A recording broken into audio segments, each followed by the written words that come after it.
दोस्तों, आज पेश है अद्भुत स्वर्ण महल। ये कवर चित्र है दोस्तों।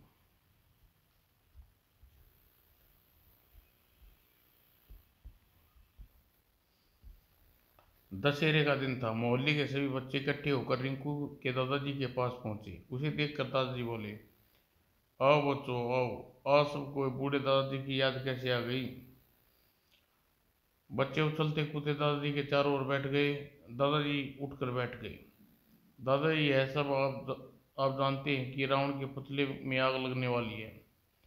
हाँ, यह मैं जानता हूँ। आज दशहरा है और दशहरे के दिन रावण और मेघनाथ कुंभकर्ण के पुतले को जलाया जाता है। लेकिन यह सब तुम मुझे से क्यों पूछ रहे हो टिंकू। क्योंकि दादी, मैं और मेरे दोस्त आपके साथ राम लीला मैदान में जाना चाहते हैं ताकि वहां पहुंचकर रावण और मेघनाथ कुंभकर्ण के पुतले को जलते देख सकें। ओह, तो यह बात है। बच्चों, तुम्हारे साथ रामलीला मैदान में मुझे खुशी होती, लेकिन लेकिन क्या दादाजी।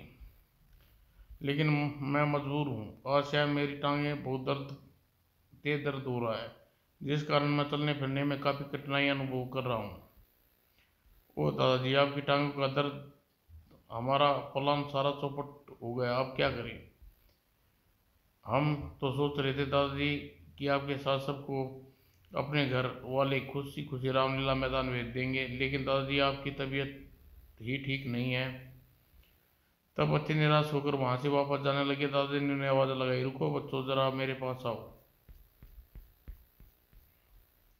बच्चों वापस मुड़कर दादाजी के पास आए। बच्चों, मैं तुम्हें रामलीला दिखाने रामलीला मैदान तो नहीं ले जा सकता, लेकिन यदि तुम चाहो तो घर बैठे ही मैं तुम्हें मजेदार कहानी सुना सकता हूँ। बोलो, क्या राय है तुम्हारी।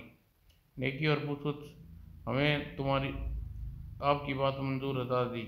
हम कहानी सुनाइए। तब बच्चे दादाजी की रजाई में घुसकर बैठ गए। बच्चे बहुत बच्चे लेकिन इन दिनों नगर में स्थान स्थान पर रामलीला होती हैं, इसलिए सारा नगर धार्मिक हो उठा है। ऐसे माहौल में यदि मैं तुम्हें धार्मिक कहानी सुनाऊं तो कैसा रहे। ठीक है दादाजी, आप तो हमें धार्मिक कथा सुनाइए। तो बच्चों, तुम जानते हो कि रावण बड़ा क्रूर और बलशाली राक्षस था। हाँ दादाजी, वह सीता माँ का हरा कर को हार कर ले गया था, हार कर। बच्चों, क्या तुम रावण के होने के साथ वेदों का बाद रावण होने के साथ साथ वह वेदों का प्रमाण पंडित था। यह आप क्या कह रही है दादाजी। रावण और वेदों का क्या था। मैं ठीक कह रहा हूँ बच्चों। शिव का पक्का भगत था। जानते हो, एक बार भगवान शिव ने उसकी पत्नी पार्वती को मांग बैठा था। क्या। तो क्या रावण भगवान दादी भगवान शिव रावण को शिव जी को दान दे दी थी। हाँ, भगवान शिव ने रावण को कुछ भी मांगने का जो वचन दे दिया, तब भला वह अपने वचन से कैसे हारते। अतः उन्हें रावण को पार्वती जी देनी पड़ी थी। दादाजी, आपकी बातें तो बड़ी रहस्यमय होती जा रही है। कृपा हमें विस्तार पूर्वक यह कथा के बारे में बताइए, ताकि हम जान सके शिवजी भगवान ने आखिर रावण को कुछ भी मांगने का वचन क्यों दिया। तो सुनो, लंकापति रावण कुल राक्षस कुल में पैदा होने के साथ ही भगवान शिव का परम भगत था। वह प्रतिदिन प्रातः भगवान शिव की आराधना करता। ओम नमः शिवाय। साथ ही वह प्रतिदिन वेदों का गहन अध्ययन करता। वह प्रकांड पंडित से भी ज्यादा ज्ञानी दानी था। उसकी भक्ति देखकर भगवान सदैव उससे खुश रहते और पार्वती से कहते, पार्वती, रावण जैसा हमारा परम भक्त कोई दूसरा नहीं है। आप ठीक कह रहे हैं नाथ।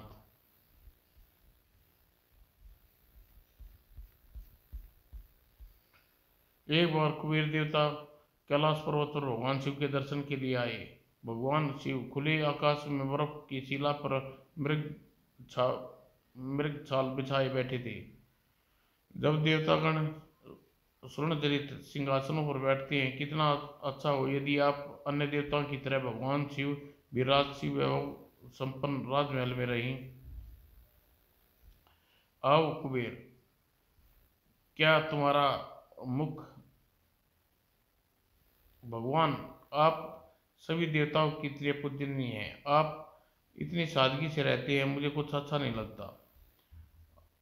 कुबेर, आज तुम्हारा मुख कुछ उतरा मलिन सा है, क्या बात है? तुम्हारे कहने का क्या मतलब है कुबेर? प्रभु, आपको किस बात की कमी है? मैं आपका सेवक हूँ, मेरे खजाने में अपार धन संपत्ति है। आप मुझे कुछ ऐसा उपाय बताइए जिससे मैं आपकी सेवा सेवा कर धन्य हो जाऊं। कुबेर, जो तुम कहना चाहते हो मैं समझ गया। मेरी बात ध्यान से सुनो। अभाव वह होता है जो खले। जब मुझे कोई अभाव ही नहीं है तो मैं धन का क्या करूँगा? प्रगति के साथ रहकर मुझे जो आनंद मिलता है वह धन से निर्मित वैभव नगरी नहीं मिलेगा। मैं तो बस राम नाम जपता हूँ और इसी में मस्त रहता हूँ। मुझे और कुछ नहीं चाहिए। इतना कहकर भगवान शिव चुप हो गए। कुबेर ने खिन्नता से कहा, ठीक है भगवान, जैसी आपकी मर्जी। कहकर कुबेर भगवान शिव के प्रांगण से अब पार्वती की ओर चल पड़े। मैं सोच रहा हूँ कि भगवान शंकर शिवपुरी में इंद्रलोक से भी ज़्यादा सुंदर बना दूँ, मगर भोले भंडारी तो कुछ नहीं चाहिए। वे जैस वे जैसे हैं उसी में मस्त है। सोते सोते पार्वती जी के पास पहुंचे। प्रणाम माँ पार्वती, कहो वत्स, कैसे आना हुआ? कुबेर जी, माँ वैसे तो सब ठीक है, मगर मैं बिना आपकी सेवा किए मुझे चैन नहीं मिल रहा। आप कभी किसी सेवा का अवसर देती ही नहीं। ऐसा क्या अपराध हुआ मुझसे? ऐसी कोई बात नहीं कुबेर जी, बोलो क्या सेवा करना चाहते हो? मेरी बड़ी इच्छा है कि आपको सोने से निर्मित दिव्य राजमहल में रहे। आप आज्ञा दें तो। कहते कहते कुबेर चुप हो गई। लेकिन पार्वती उसके मन की बात समझ गई। वो, कुबेर जी मेरे लिए सोने का महल बनाना चाहते हैं। कुबेर जी, तुमने अपनी बात अधूरी छोड़ दी, कहो क्या कहना चाहते हो? माँ, मैं चाहता हूँ कि आपके रहने के लिए एक भव्य स्वर्ण निर्मित राजमहल का निर्माण करूँ। हमें तुम्हारी बात स्वीकार है। तुम हमें एक सोने का राजमहल बनवा दो। माँ, ऐसा कहकर आपने मेरी मनचाही इच्छा पूर्ण कर दी। मैं सिर दी सोने का भव्य महल कैलाश पर्वत पर बनाऊंगा। अतः पार्वती जी ने पुनः प्रणाम करते हुए कुबेर को वहां से वापस चले गए। कुबेर के जाने के पश्चात पार्वती शंकर भगवान के पास आई और भगवान ने उनसे पूछा, पार्वती, कुबेर तुमसे क्या कह रहे थे? वे हमारे लिए कैलाश पर स्वर्ण पर्वत पर सोने का महल बनाने के लिए कह रहे थे। मैंने उनसे महल का निर्माण करने की अनुमति दे दी नाथ। पार्वती की बात सुनकर शिव शंकर हंसे। पार्वती, कुबेर से राजमहल निर्माण करवा कर तुमने अपने लिए मुसीबत खड़ी कर ली। अब जो भी हो नाथ, कुबेर को राजमहल का निर्माण करने का आदेश दे चुकी हूँ। दूसरी ओर देवलोक में पहुंचकर कुबेर विश्वकर्मा को बुलाया। आज्ञा दीजिए कुबेर जी। विश्वकर्मा जी, आपने कैलाश पर्वत पर सोने का बहुत सुंदर महल का निर्माण करना है। जो आज्ञा। तो जाओ, आज से ही कार्य में जुट जाओ। उसी दिन उसी दिन कुबेर के खजाने से रथों में लदा सोना कैलाश पर्वत पर पहुंच गया और अपना देख रेख में विश्वकर्मा ने राजमहल का निर्माण कार्य आरंभ कर दिया। सिरदी सोने का महल बनकर तैयार हो गया। तब पार्वती के साथ कुबेर भी वहां पहुंचे। महल की भव्यता देखकर पार्वती दंग रह गई। वाह कुबेर, तुमने तो वास्तव में ही अद्भुत महल का निर्माण कराया है। माँ, सोने का महल आपको पसंद आया, इसमें मुझे खुशी है। आप शंकर भगवान के साथ इसी महल में रहिए। उस महल को पार्वती को सौंप कर कुबेर वहां से वापस चले आए। तब पार्वती ने शंकर भगवान को महल दिखाने लाई। पार्वती, कुबेर ने महल तो सुंदर बनाया है, लेकिन पार्वती, इसमें मूल्यवान महल में हमें क्या जरूरत है? नहीं नाथ, अब इस महल में रहेंगे। ठीक है पार्वती, अगर तुम इसी महल में रहोगी तो मुझे भी रहना पड़ेगा, मगर नए महल का ऐसे रहना ठीक नहीं। तब क्या करना चाहिए नाथ? पहले हमें विधि पूजा करवानी चाहिए। गृह प्रवेश की पूजा पाठ के बाद ही होता है ना। नाथ पूजा करवाने के लिए हमें किसी विद्वान आचार्य की आवश्यकता पड़ेगी। इसके लिए आप किसे बुलाएंगे? सुनकर शंकर जी सोच में पड़े। फिर सोचकर बोले, पार्वती, हमारा भगत रावण वेदों का विद्वान, वैसे भी वह हमारा प्रिय भगत है। पूजा पाठ करवाने के लिए क्यों ना उसे ही बुला लिया जाए, जैसा आप ठीक समझे नाथ। शंकर जी ने तुरंत ही गणों को बुलाया और आदेश दिया, तुम इसी समय लंका जाओ, वहां से राजा रावण को अपने साथ लेकर आओ। जो आज्ञा भगवान। गण तुरंत ही पृथ्वी की ओर चल दिए। दोनों गण पृथ्वी पहुंचकर रावण के दरबार में पहुंचे। उन्हें देखकर रावण बोला, कौन हो तुम दोनों? हम दोनों शंकर भगवान के गण हैं। मेरे अहोभाग्य जो आराध्य देव के गण मेरे दरबार में आए। कहो, शंकर भगवान ने मेरे लिए क्या आज्ञा है? राजन, शंकर भगवान ने कैलाश पर अपने लिए स्वर्ण महल बनवाया है। उसमें गृह प्रवेश करने के लिए आपके द्वारा विधिक पूजा पाठ संपन्न करवाना चाहते हैं। इसी हेतु आपको बुलाने के लिए हमारे साथ शिवलोक चलना होगा। मुझे खुशी है, शंकर भगवान ने मुझे इस योग्य समझा। मैं तुम्हारे साथ चलने को तैयार हूँ। रावण उसी समय रथ पर बैठा और गणों के साथ कैलाश पर्वत की ओर चल दिया। कैलाश पर्वत पर शंकर भगवान ने उसकी आगमनी की। आओ रावण, तुम्हारा स्वागत है। रावण भगवान, आपका आदेश पाकर मैं दौड़ा दौड़ा आया हूँ। कहिए, मेरे लिए क्या आदेश है? लंकापति, हमने एक राजमहल बनवाया है। उसमें गृह प्रवेश के लिए तुमसे पूजा करवाना चाहते हैं। हमारी नज़रों में तुम्हारी इस कार्य के योग्य हो। भगवान, आपका वह महल मुझे दिखाई तो सही। शंकर जी ने उसे साथ लेकर महल की ओर चल दिए। चलो मेरे साथ। जब उसने सोने से निर्मित महल देखा, ओ ऐसा भव्य अद्भुत, यह तो हमें प्रथम बार देखा है। उसके मन सोचा, काश ऐसा महल हमारी लंका में होता। इस महल को हथियाने की कोई तरकीब सोचनी चाहिए। शंकर भगवान ने रावण की मन की बात आते ही विचार तुरंत जान गया। तो रावण इस महल को अपने अधिकार में लेना की सोच रहा है। लंकापति, आप हमारा महल कैसा लगा? भगवान, महल आपके अपने आप में एक अजूबा है। महल की कारीगरी सचमुच सराहनीय योग्य है। पूजा के निर्धारित दिन नए महल के बाहर पूजा का एक विशाल मंडल बनाया गया। रावण ने मंडल में पूजा शुरू करवाई। पूजा में रावण पुरोहित था और भगवान यजमान। वेदों से पूजा हुई और बहुत सी देवी देवताओं अवसर पर आए। पूजा पूरी हुई। शंकर भगवान ने रावण से कहा, लंकापति, इस समय हमारे पुरोहित है। पूजा के बाद पुरोहित को दक्षिणा दी जाती है। कहिए, आपको दक्षिणा में क्या चाहिए? आप जो भी मांगेंगे हम दक्षिणा में वही देंगे। भगवान, कहीं ऐसा न हो मैं मांगू उसे न दे पाए, उसे न दे सके। तब ठीक है लंकापति, हमें तुम्हारे वचन देते हैं कि तुम जो मांगोगे वही देंगे, लेकिन तुम कुछ मांगो तो सही। रावण ने ऐसे ही मौके की तलाश में था। वो तुरंत ही शंकर से बोला, भगवान, देना ही तो आप मुझे यह स्वर्ण महल दक्षिणा में दे दें। मुझे आपका महल बहुत पसंद आया। सुनकर पार्वती हक्की बक्की रह गई। तब शंकर जी ने पार्वती की ओर देखा और पार्वती के मुख पर दुख क्रोध की रेखाएं दिखाई दी। तब उसने पार्वती से धीरे से कहा, पार्वती, मैं रावण को मुंह मांगी दक्षिणा देने के लिए वचनबद्ध हो चुका हूँ, इसलिए अपनी बात से मुकरना ठीक नहीं। यह महल रावण को दक्षिणा में देना ही होगा। पार्वती कहती तो क्या कहती, उन्होंने चुपचाप निराशा से सिर झुका लिया। तब शंकर ने रावण से कहा, लंकापति, आज से यह महल तुम्हारा हुआ। फिर वो लगता है आज आप मुझे अत्यंत प्रसन्न है। हाँ, प्रसन्न हूँ। क्या कुछ और भी मांगना चाहते हो?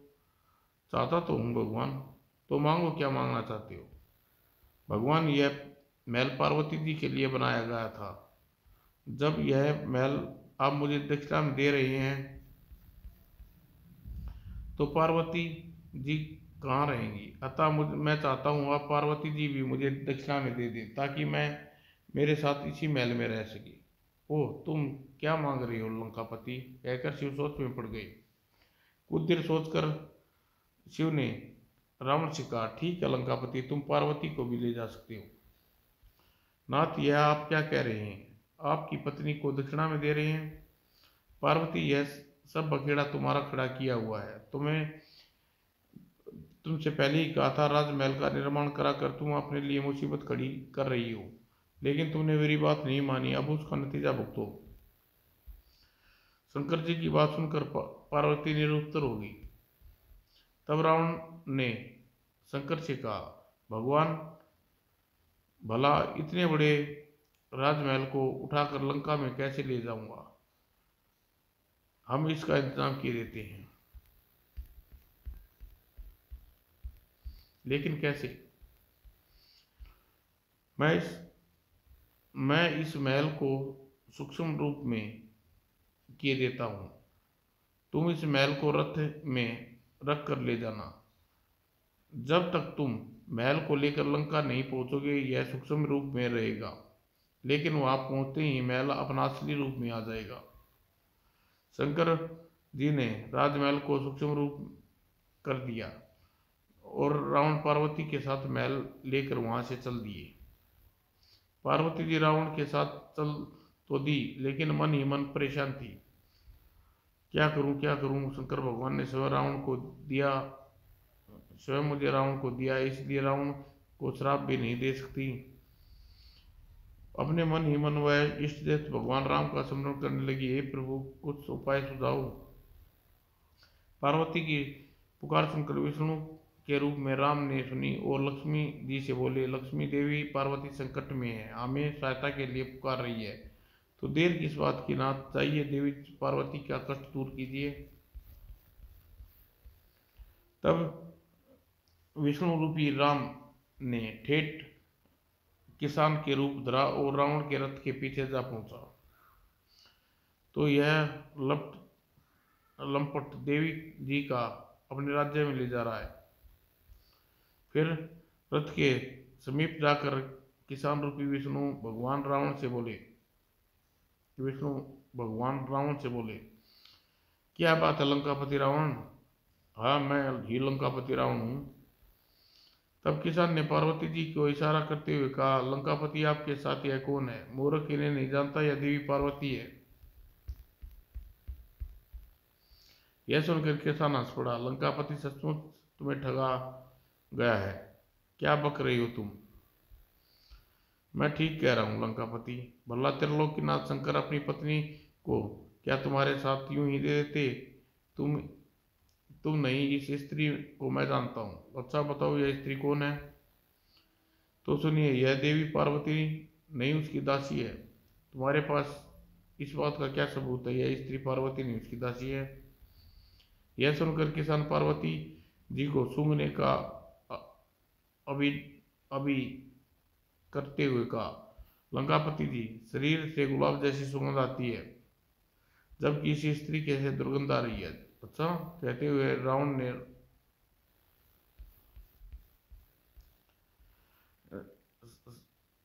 शंकातुर होकर पार्वती जी को सूंघा। तत्पश्चात उसकी नाक दबाकर घृणा से बोला, सचमुच यह स्त्री शरीर से भीषण गंध आ रही है। तब किसान ने रावण से कहा, लंकेश, लोहे के महल का बोझ भला क्यों ढो रही हो? क्या लंका में धन की कमी हो गई? तुम सोने के महल को लोहे का महल बता रहे हो? रावण क्रोधित हो उठा। यह देखकर किसान बोला, लंकेश, गुस्सा क्यों करते हो? मेरी बात पर विश्वास नहीं हो तो महल को धातु रगड़ कर देख लो।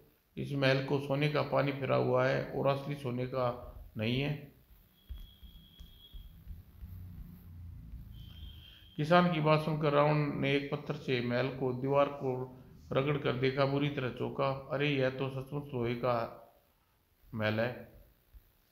अतः किसान से बोला, तुम ठीक कह रही हो भाई, लगता है शंकर जी ने मेरे साथ छल किया है। तुमने उन दोनों चीज़ों को नकली दी है, तो इसका क्या करूं? कहकर रावण पार्वती को सोने महल को रथ से उतार कर वहां से चल दिया। रावण के जाने के बाद किसान बने विष्णु भगवान असली रूप में आ गए और पार्वती से बोले, देवी जी, आप शिवलोक के लिए प्रस्थान करें। देव, अगर आप समय पर मेरी सहायता न करते तो। तभी वहां शंकर जी प्रकट हुए और पार्वती से बोले, पार्वती, यह सब कुछ तुम्हारे लोभ के कारण हुआ है। तुमने लोभ में आकर कुबेर के सोने का महल बनवा लिया। तुम्हारे रावण भी लोभ में आकर तुम्हें और महल को हमसे मांग लिया। इसलिए लोभ 100 पापों की जड़ है। चलो, इस महल को कुबेर को वापस कर दे। विष्णु भगवान को कष्ट के लिए क्षमा मांगो। नाथ, आपने ठीक किया। मैं कभी संपदा का लोभ में नहीं पड़ूंगी। बच्चों, इतनी कहानी सुनाते ही दादाजी चुप हो गए और टिंकू ने उनसे कहा, दादाजी, आगे क्या हुआ? आगे क्या होना था बच्चों? उसके बाद पार्वती और विष्णु से क्षमा मांगी और पार्वती शिव के साथ कैलाश पर्वत पर लौट गई। बाद में सोने का महल उसे कुबेर को वापस कर दिया। सारी कहानी सुनने के पश्चात पिंटू दादाजी से कहा, दादाजी, आज हमने रावण के बारे में यह कथा सुनाई जिसे आज तक हम नहीं जानते थे। सचमुच यह कहानी बहुत मजेदार थी। अब तुम लोग अपने अपने घर जाओ, रात हो गई है। तभी नन्ही श्वेता नेहा शरारत से दादाजी से बोली, दादाजी, बच्चे इतनी जल्दी आपका पीछा नहीं छोड़ेंगे। अभी आपको हमें एक कहानी और सुनानी होगी।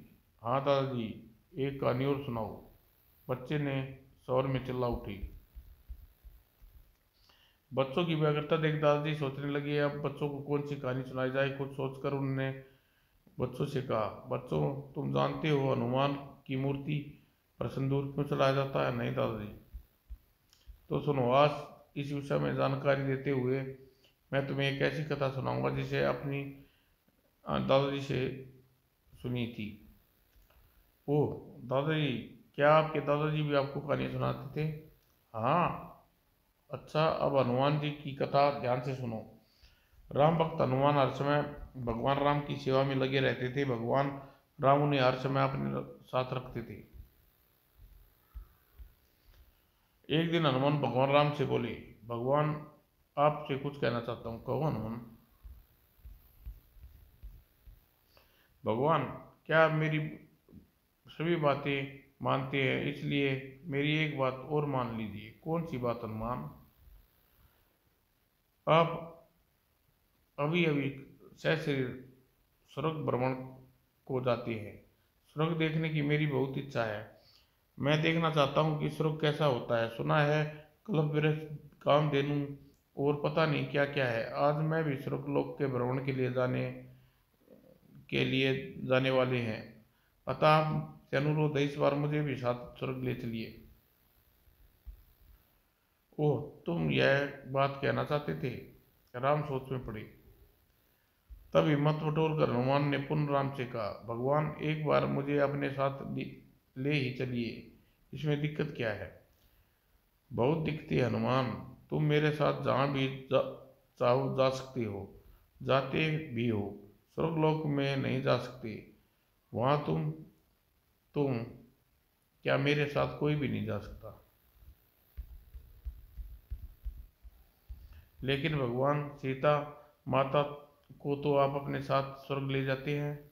हनुमान की बात सुनकर श्री राम थोड़ी देर के लिए अस्तव्यस्त हो गए। हनुमान ने उनके सामने एक टेढ़ा प्रश्न कर दिया था। अतः सोचकर उन्होंने सीता की मांग की ओर इशारा करते हुए कहा, हनुमान, सीता की मांग में भरे संदूर को देख रहे हो ना? इस संदूर के बल पर ये सीता माता मेरे साथ कभी भी स्वर्गलोक में जा सकती है। सचमुच, हनुमान सोचने लगा, तो इतना करामाती है संदूर। चुटकी भर संदूर सीता माता को सदा श्री राम के समीप बनाए रखता है। वह उसके साथ कहीं भी आ जा सकती है। वह अपने माथे पर संदूर का टीका लगाती है। श्री राम के साथ स्वर्गलोक में जाऊंगा। यह सोचकर हनुमान तत्काल ही जाके बाजार में चल दिए।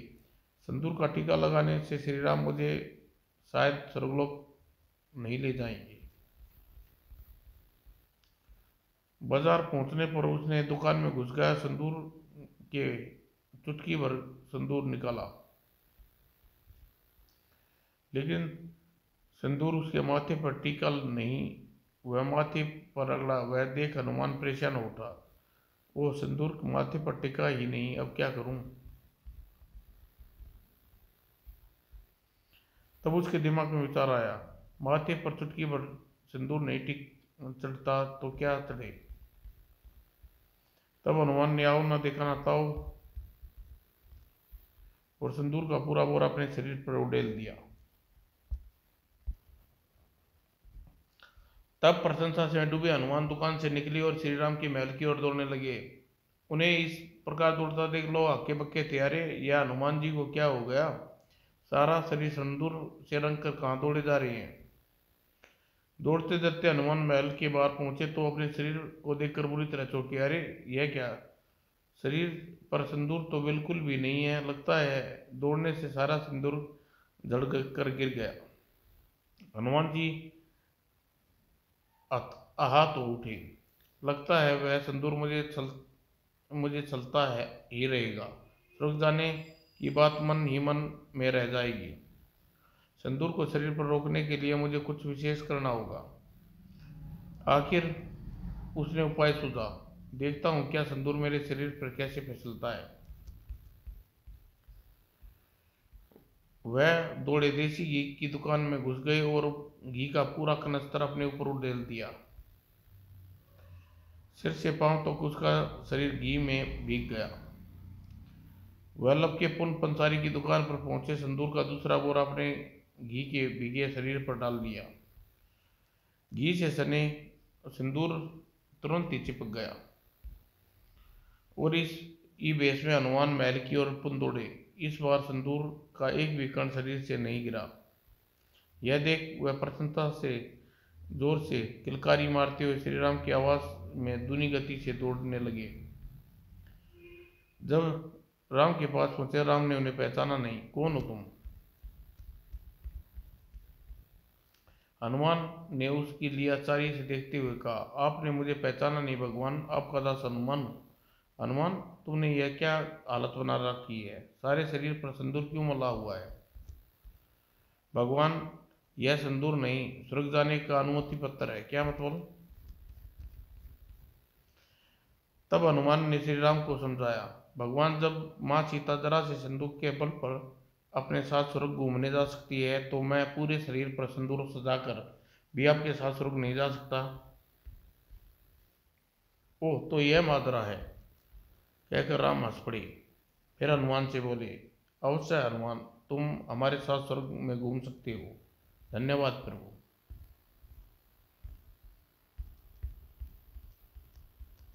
बच्चों, इतनी कथा सुनाकर दादाजी चुप हो गए। टिंकू ने कहा, फिर क्या दादाजी, हनुमान सचमुच हनुमान के साथ स्वर्ग ले गए? हाँ, वे हनुमान की निष्ठा से प्रसन्न हो उन्हें अपने साथ स्वर्ग ले गए। कहते हैं उसी दिन हनुमान जी के शरीर पर सिंदूर घी सजाने की प्रथा चली आ रही है। इतना कहकर दादाजी चुप हो गए। तब पिंटू दादाजी से बोला, दादाजी, आज आपने हमें दो पौराणिक कथाएं सुनाई जिसके बारे में हमें जानते नहीं तक नहीं थे। हमें रामलीला न देखने जाने का जरा भी दुख नहीं। यह सुनकर दादाजी बोले, बच्चों, रात बहुत हो चुकी है, तुम लोग अपने अपने घर जाओ। अच्छा दादाजी, कहकर बच्चे वहां से चले गए। दादाजी अपने बिस्तर पर लेटे और सोने की कोशिश करने लगे। समाप्त दोस्तों।